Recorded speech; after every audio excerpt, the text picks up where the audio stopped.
The gentle art of Swedish death cleaning.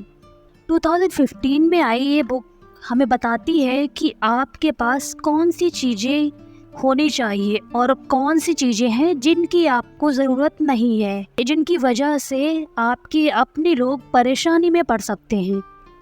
क्या आप अनावश्यक चीज़ें जमा करने वाले लोगों में से हैं? क्या आप ऐसे रीडर्स हैं जिनके पास रहने की ज़रूरत से ज़्यादा जगह है और ऐसे लोगों में से हैं जो सिस्टमैटिक और टेंशन फ्री ज़िंदगी जीना चाहते हैं? तो ये बुक आपके लिए है।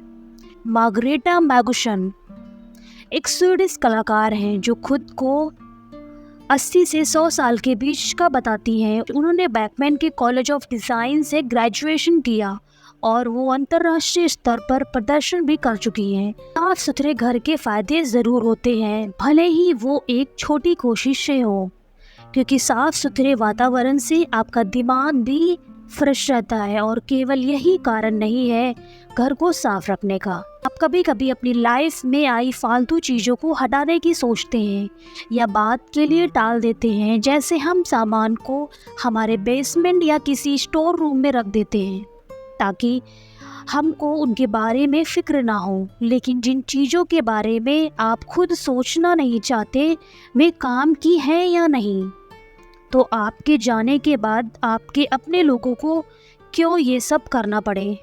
हो सकता है कि आपको साफ सफाई से सिस्टमैटिक रहना पसंद हो, तो the gentle art of Swedish death cleaning book की यह समरी आपको बताएगी कि यह सब जितना ज़रूरी है। रेगुलरली अपने सामानों का जायजा लेना और अपने घर को सिस्टमैटिक ढंग से रखना पीसफुल होता है और आपको परेशानियों से छुटकारा दिलाता है। डेथ क्लीनिंग आपके मरने से पहले आपसे रिलेटेड सामानों को क्लियर करने का एक स्वीडिश तरीका है। क्या आपने कभी ये सोचा है जब आप इस संसार से जाने वाले होंगे तो आपके सामानों का क्या होगा? जो भी चीज़ आप अपने पीछे छोड़ जाएंगे उन सब को संभालने की जिम्मेदारी आपके अपनों की है। अपनी सभी चीज़ों को संभालने में न केवल समय और कोशिश लगती है, साथ ही आपको मानसिक रूप से भी परेशान होना पड़ता है।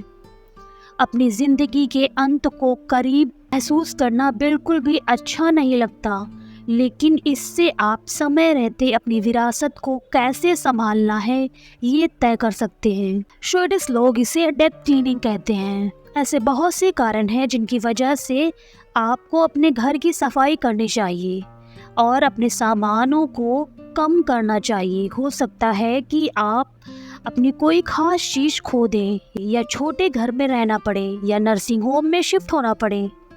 एक लंबी लाइफ जीने के दौरान 17 बार यात्रा करने पर राइटर ने एक दो बातें डेथ क्लीनिंग के बारे में सीखी हैं। हर बार वह और अच्छे से ये समझती गई हैं कि उनके पास कौन सी चीज़ें हैं जो होनी ही चाहिए और कौन सी हैं जो नहीं होनी चाहिए। आपको अपने परिवार के लिए चीज़ों को आसान बनाने के लिए बीमार या बुजुर्ग होने का इंतज़ार करने की ज़रूरत नहीं है।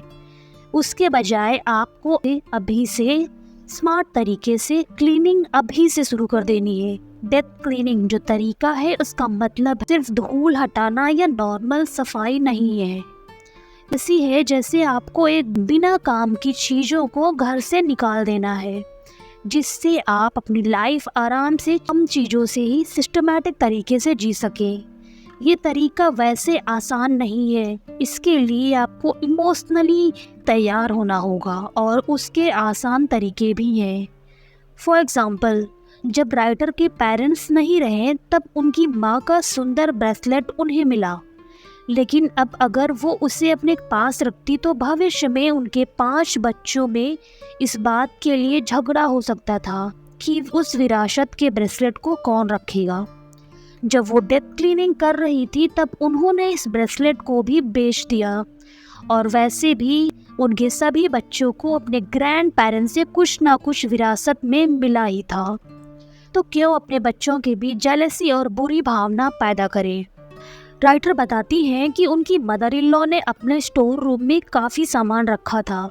इसमें से कुछ जापान से इम्पोर्टेड सामान था, हाथ की बनी बास्केट्स, महंगे चीनी आइटम्स और प्रिंटेड टेबल क्लॉथ्स जो कि उन्होंने कई सालों से इकट्ठे किए थे। पर राइटर ने अपनी लिस्ट में हर फैमिली मेम्बर जो भी उनसे मिलने आता उनको एक सामान देना शुरू किया। इस तरह से उनके खानदान के सारे घरों में सुंदर चीजें आ गईं। राइटर बताती हैं कि डेथ क्लीनिंग करते समय हमें कुछ समझदार होकर सीक्रेट बातों का भी ध्यान रखना चाहिए जो आपकी सामानों से जुड़ी हो। एक बार आप सोचें कि यदि आपके पास कोई सीक्रेट है और आप उसे किसी को बताएंगे नहीं तो आपके जाने के बाद इससे आपके चाहने वालों का नुकसान हो सकता है। सोचिए, आप ये सीक्रेट बताने से आपके अपनों की सोच आपके बारे में बदल सकती है। जब राइटर ने अपने पेरेंट्स के जाने के बाद उनके घर की डेथ क्लीनिंग की तब उनको उनकी माँ के सीक्रेट जगह छुपाए हुए सिगरेट के कॉटन्स मिले। इससे ज़्यादा परेशान करने वाली बात ये थी कि उनको अपने पापा के सामानों से 30 साल से रखा हुआ आर्सेनिक का एक बड़ा टुकड़ा मिला। जर्मन स्टूडेंट्स पे हमला ना कर दें इस डर से उन्होंने रखा था, लेकिन अब तक इसे रखा था। क्या वे ऐसा सोचते थे कि एक दिन ये काम आएगा? राइटर ने यही सबसे महत्वपूर्ण सबक सीखा है कि कब सामानों को बाहर जाने देना है, चाहे वह नॉर्मल सामान हो, पेट्स हो या लोग।